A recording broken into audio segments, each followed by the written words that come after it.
Mas. Lek piye to karepmu ki jane iki? Lha genah rasa ya toh. Heeh. Meja TV aku tak kompletin lemari. Barangnya loro. Barangnya loro gede-gede. Iya toh, barang loro gede-gede iki meja TV ini panjang 2 meter. Heeh. Iya toh, enek lagine 3 full kayu jati kabeh iki. Weh jane. Wis finishingan. Jerone ya tuan, serit kabeh Mas. Loh, ya toh. Full jati kabeh Full kayu bae. jati iki kanan kiri ngene aneh ya. Loh, ya toh. Mendinge pol full kayu jati. Kuwi pira-pira meter iki? 2 meter dawane Mas. Nah, kita gandene karo lemari 3 pintu Mas iki. Lho, lah kok mending ya? Heeh, 3 pintu. Iki 2 pintune sliding, sing tengah pakai pintu tarik. Lho Mas, tuh. Ya wis serit kabeh. Wis diplitur njaba jero. Wis finishing jaba jero. Nah, nek sing iki Mas, iki kene iki.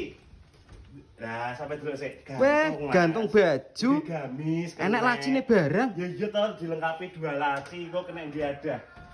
Delikanmu ya toh. Heeh, ndelik-ndelikne ning kono ya. Regane murah Mas, Piro? loro nggih. Piro murah? Murahke piro? Regane ta ben ngene lho Mas 5 juta. Oh tak kira 500 ngono ya. 5 juta tau barang loro full kayu jati barangnya gede-gede. Kuwi sik tak kei gratis ongkir Jawa Timur, Jawa Tengah. Kuwi cek gratis ongkir kok ngono. Iya, kok bayarnya COD setelah barang sampai dengan barang loro gede-gede. Wis jenenge. Wis golekno bio profil lain nomor WA no bio kayak dan dik pesen ya. Heeh. Wis ngono Mas, matur sebangun.